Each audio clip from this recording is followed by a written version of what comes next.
Your website is the mousetrap. Your content is the cheese. Welcome to Content Matters, tasty marketing ideas for your commute. Your hosts on the Sonic Adventure are Andy Crestodina of Orbit Media and Barry Feldman of Feldman Creative. Welcome back. Barry, how you doing? I'm doing pretty well. How are you doing, Mr. Crestodina? I'm good. What are we talking about today, Barry? We're going to get into visual marketing. It's a hot topic, and I thought you and I would have something to add to the party. Yeah, visual marketing, visual content marketing, right? That's right. Kind of a hot topic, I've noticed. Everyone's talking about visual content these days. Yeah, I wrote a post about it, and I have that open because I'll probably refer to it. It's a collection of what I know. We'll expand on that, but one of the things I included is a bunch of tools, so we probably won't get into that. And so my post, which we'll put up for listeners, is eye-popping, reader-stopping, social media rocking, not rocketing, visual marketing. And, as we discussed going in, it certainly is a topic that's hot largely because of social media. Super huge, super huge. And a topic that's hot because it matters, because visual marketing is a super important part of marketing. And there used to be a study, and it was oft quoted, rarely supported. People used to say that visuals are like 50% of your audience is visual. Other people have different learning styles, such as more tactile and more auditory. I think that's since been debunked, and we now conclude, and it's safe to say, everybody's visual. All of your audience, basically all of your audience is visuals, and it's hard to do marketing without visuals at all. There's open rate implications. There are click-through rate implications. There's sharing implications. I don't know that there's a part of marketing that really isn't affected by visuals. Yeah, I certainly don't think that you would make your decision as to whether you'll get involved in it, learn more about it, practice it, and apply it in your content marketing based on whether your specific learner, reader, prospect, lead, what have you, thinks visually or viscerally, or what are some of the other training that often comes up when you talk about training. What do you call it? Tactically. Yeah. We're looking at screens, and the screens we have short attention spans, and the screens are different sizes, and they come and go, and the noise is relentless. It's sort of a thing that we parrot every show, really, right? It's a sea of competition begging for your attention, and so visual marketing is not optional anymore. It's not fuss and hoopla. It's not a trend, and it's not new either. It's something that is a part of the equation, and I think above all, it's really about stopping power, right? If you look at we already went down the path of social media. If you look at a stream in social media, your eye's going to go to the one that has a cool image. Yep. So let's jump in with some tactical, practical advice here. One of the things that I've noticed that's done well and often done badly in social media with visuals is the aspect ratio. It's the height-width ratio of images in social media. Now, there are lots of posts that tell you the pixel dimensions. You should pictures in Facebook are this many by this many pixels, and pictures in Twitter or Pinterest or LinkedIn, or everyone's got slightly different pixel dimensions. But you can do well in all of them if you just make sure of one thing, and that is use images that are twice as wide as they are tall. Images that are wide, like widescreen, like letterboxed aspect width and height ratios, tend to work really well in social media because that's how you're going to make sure you don't get cropped. So if you're making an image that's going to be the featured image for a blog post or wherever you're making images for, I think it's wise, and it's going to lead to better visibility in social. If you make sure that your images are wider than they are tall, they're going to look good in social streams. Have you noticed that? Yeah, except Pinterest and Pinterest fans might raise their hand and be the ones that object. If you look at templates for Pinterest, they're usually the opposite. They're usually vertical, and I think it's because infographics are so popular there. But I think you're right. If you have to choose a common denominator, what'd you say for a ratio 2:1? Probably 3:2. I don't know, something like that. Like the top of your blog post has a bit of a letterbox format, 16:9, and it's very flexible. What I do, I guess it's sort of a plan B to your plan, is I generally think in terms of squares. I guess Instagram gave us a little bit of a nudge there. And so while I'm thinking in terms of a square, which I often will use for the header shot on my blog post, I'm also thinking this is going to get cropped in an awkward way when it's shared on Twitter and Facebook, and perhaps LinkedIn too. And so I put the meat in that slice that is horizontal in the center of the square. Yep. If you're going to make it tall, or it's not going to be, it's kind of a squarish image, then just make sure that the text or the main part, the focal point of the image, is in the center area of that. So yeah, generally speaking, that's what's going to work well. Speaking of text, this is something that a lot of us know.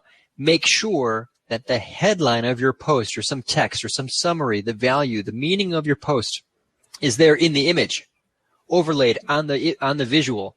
I see this all the time, and I think a lot of people could get better results easily just by making sure that they put the text, like some version of the headline should appear in the image. That way it stands alone. It's going to look good when it appears in the social stream, even just as an image. You don't have to click through to read the thing. You don't have to look more closely to see the text. So use Canva, use any tool like that. So I would say kind of a wider image. A lot of blogs are 650 pixels wide. Mine is 600 pixels wide, usually something in that range. So the height might be taller, but make sure that the text is kind of in the center 300 pixels. To double check, just post and then share. Share your own post to see how it looks in social, and make sure that the headline is right there in the image, overlaying text on top of your picture. Really, this is the cornerstone of visual content marketing. This has everything to do with how it appears in social. That is one of the top tips, and something that a lot of people miss, something that the pro marketers almost always do. Yeah, it's tempting to call it a trend because it's relatively new, but it's not a trend. The reason why I say it's relatively new is because it's relatively new that it's easy to do. You mentioned Canva, and so I think if you see people lagging on that, and they're opting instead to do sort of cliche shots, stock images, and so forth. Perhaps today, given that everybody's phone is a pretty good camera, you don't necessarily have to have a headline embedded on top or on a layer, but it's so easy to do now, whereas it used to be sort of a function of Photoshop or expensive or difficult software. And so I think you're right. I mean, I think you're kind of posterizing, exactly, a reason to keep going. The visual is the stopping power, but it's all, but it's more than that. And so, a headline, or like you said, some variation of it is going to be shared along with a link, and if you're flying, in Twitter speed, it might be all you see. And so it's really a major reason why we're talking about visual marketing at all. That's where it does sort of become the new headline. We haven't got into that yet, but I've read on many occasions that the visual is the new headline, and I don't get that, because I don't get why it's new, and I don't get why it replaces the headline. We're talking about why the headline's the most important part of it, or the most captivating part of it. And so it's not new. It's not like back in the days of magazines and newspapers and print advertising, we didn't give a lot of credit to the visual. The visual always has been, a huge part of the stopping power, and probably the first thing that makes an emotional connection. You talked about, without boring us, thank you, Andy, with the visual information is processed 60,000 times faster, and blah blah blah. It's just sort of obvious, right? We collect information about the world through our eyes. Yes, we do. That's it's up there with headlines. I see the correlation, or the comparison, headlines and visuals. This is all you talk about it. Stopping power. We're in a war for attention. Use your headlines, use your visuals as a way to slow people down, to grab attention, to get people reading the rest of your post. You mentioned phones. You mentioned cameras. What about the visual itself? What to put in the visual? What's your advice to listeners there, Barry? Well, don't put old school stock images. That says to people, you're a lazy content marketer. It says cliche. It says non-reality. This is the age of transparency and genuineness. Those are some tough words to say. Integrity, reality, and so that the selfie, that selfie that Ellen took on the Academy Award show became like the most famous photograph, of the decade. And so I think people thrive on reality. And so those that are hung up on the lowering standards that we've probably come to expect, in the case of video, maybe, YouTube sort of lowered the bar. And, you and I are often at the same conferences, and, you've developed a little bit of a reputation as Mr. Selfie. And sure. when you shoot that, hey, I'm with my friend Barry, and on the next shoulder is my other friend, and we're together in, whatever city we're in, people love those. And so, yeah, my advice is to not overthink them. I suppose the hero shot at the top of a post or the cover of a ebook or something like that is probably more of a detailed process. But we operate in real time, and we appreciate transparency and reality. And so my advice is, shoot away and show people, your real life. If you're thinking social, and that's what social media is, right? It's the real you. Yep. Be a person. Be real. It's use something that's authentic. Avoid stock. If you can, use a pro, but costs can be high, right? Designers can be expensive. Give a couple of quick tips for us about economy of scale, kind of making sure that these things will work sustainably if we're using professionals working with graphic designers. Barry, you work with graphic designers. How does that work for you? I work with them, and I don't, and I am one, and I'm not. I didn't go to graphic design school. I think, I have a good eye. I've been in marketing for a long time. I was a creative director. I can't say, be me and develop my skills, but I think you might be very surprised if you're fearful of some of the apps and services that offer the ability to, crop and add effects and put headlines on top of images and layer stuff. You're going to find out that it's quite easy, and that there's just templates galore. And the programs besides Canva, for slides include Haiku Deck. A new one to me that I just discovered is SlideServe. It's much like SlideShare, but it has all the tools that SlideShare generally doesn't have. So in that way, it kind of resembles Canva for making of infographics, which is an important part of the conversation about visual marketing. Yeah, PictoChart and Venngage is a new one on me. I just collaborated with some people at that company. And so, my advice, I guess, first and foremost is sort of get over your fear of it and try it. If you're going to go with a graphic designer, that's sort of a measure or a decision that might come to be made by, based on the speed and frequency with which you're publishing, because that step's going to slow you down.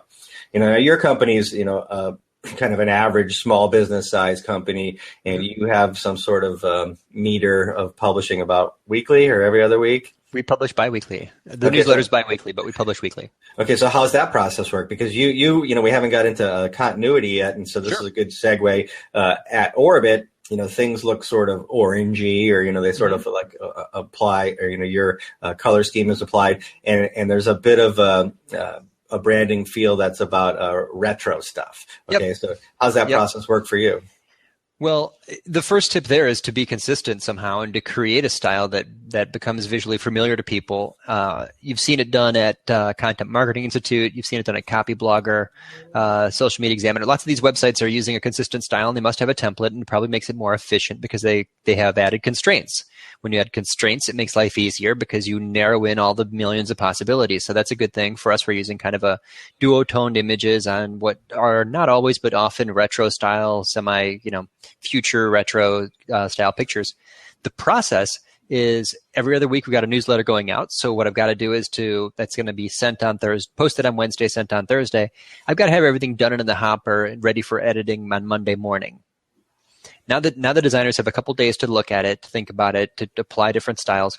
Now I would have prepared a lot of my visuals. This isn't just the featured blog image, right? I've got all kinds of visuals in these blog posts. I'm publishing posts that on average have probably 15 images in them, right? Lots of screenshots, lots of examples, different, I'm using Jing, J-I-N-G, Jing.com to take quick screenshots and overlay text and draw arrows and boxes and things.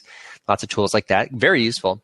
But workflow-wise, editorial process-wise, I just give it to the designers in time and they come back with something. But we've got a big folder full of images that might be a fit. They can start there.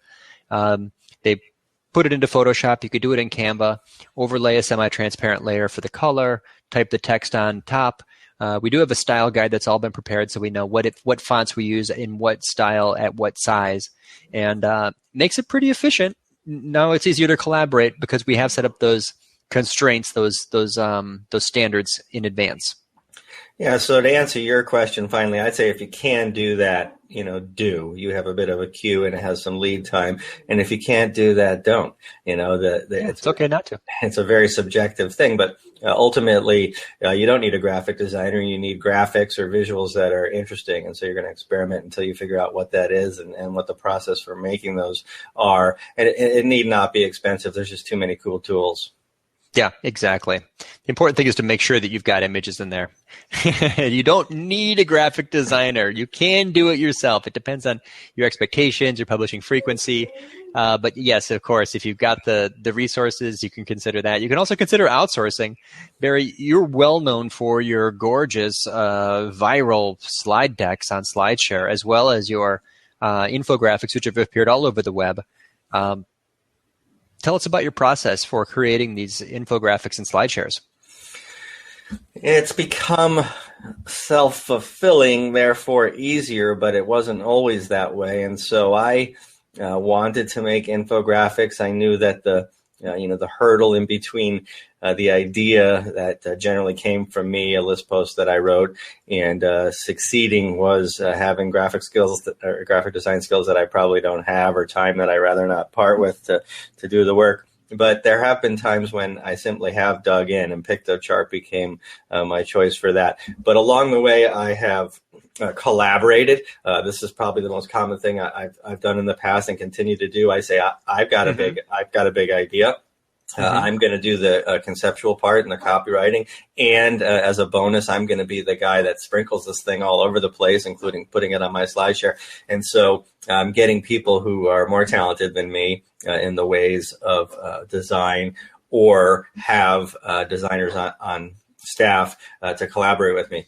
Secondly, I've often said, if you're looking for exposure, take a ride with me, being that I am a popular guest blogger. And then finally, I've gone to places like Upwork.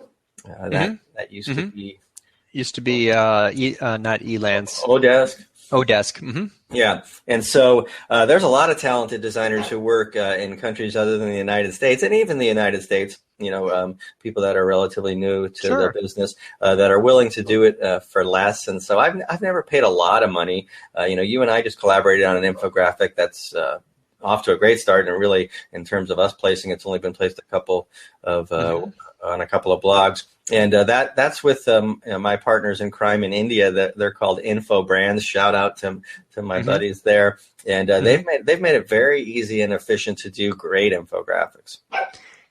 Hey, Barry, we're running long, but let's just answer this real quick. What is the price range for infographics? Just tell us straight up. What are you going to pay? $200 to $1,000. You could pay more. It's conceivably you pay less. I would expect somebody to spend the better part of a day on it, and you probably average around $300 to $400. Got it. You know what it's time for? Mousetraps and cheese. Yeah, I've been here before. I thought so. Okay. Here we go. Barry, your number one content / marketing tip. What kind of cheese are we putting in the mousetrap this week? All right. I'm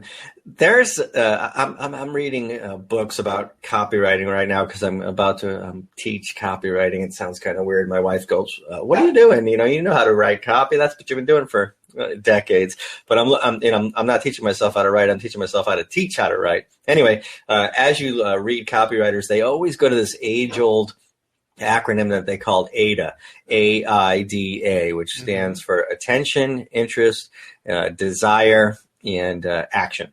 Mm-hmm. And I think, while we generally so far today have talked about a visual, the visual that goes in your social media or at the top of your blog post. And I think it's helpful to think of content marketing in terms of, multiple visuals. Some of the examples that like the post we've done recently, Social Media Examiner is a great example. Neil Patel, you're looking at a narrative that's show and tell, keep people interested. And so think of this ADA formula, or if you want, change the S to share. And so attention. How can I put up something that gets people's attention? Interest. How can I get them to keep going? Maybe that's the image itself. Maybe that's the headline. Maybe that's the combination thereof, or the headline on top of the image. Desire. How can I get them to keep reading? The desire to keep reading is based on, am I enjoying myself? Like you're a big fan, like you mentioned with Jing, of screenshots. Here's what I'm talking about. Here's what it looks like. And then ultimately that final A is action. And the biggest action we talk about in visual marketing today is sharing it. And so I changed the ADA to AIDS, visual aids, if you will. There you go. It'll probably be a little easier to look at than listen to, but you got the idea. Turn it over to you. We do mousetraps. We do cheese. I'm Mr. Cheese, and so far I have, but you're Mr. Mousetrap. So let's talk about visuals in terms of how it applies to your website and conversion. Sure. Number one, make sure your content is front and center. That means your visuals are not in the way, but the answer and the content is pushed way up to the top. You don't have to scroll down to get to the meat of the post. Second, the content should be expert, authoritative, trustworthy. This is how Google defines quality. And you can align with that exactly by making sure that you are demonstrating, you're explicit about your own expertise in the field. Why are you credible? Make it obvious. Put your credentials up there. Or else you're putting in lots of citations or borrowing expert advice from other people. That's the EAT, expert, authoritative, trustworthy. Finally, your content's got to either highly meet or else it fails to meet the expectations of visitors. So you have to make sure that you're providing in-depth, long content covering every angle of your topic. Keep the visitor on the page. Visuals are a great way to do that because you can intersperse visuals to keep the person staying longer. So those are the three main things that we can see from the Google Quality Evaluator Guidelines. To make a great mousetrap, put the content front and center, up high, no scrolling. Expert, authoritative, trustworthy, demonstrate your expertise, show that you're legit. Finally, be a great answer on the internet. Make sure that you highly meet the expectations and answer the top questions of visitors who came to that page. That's how to make a great mousetrap. So that wraps up this Content Matters podcast about visual marketing. Anything to add, Barry? No, but next time we're going to be talking about analytics. So it's going to be me interviewing you. Not that it's a foreign topic to me, but most of what I know about it, I know from you. So I'm looking forward to you sharing a lot of insights about analytics. See you then. All right, bye. It's going to take a little time. That went well. Yeah.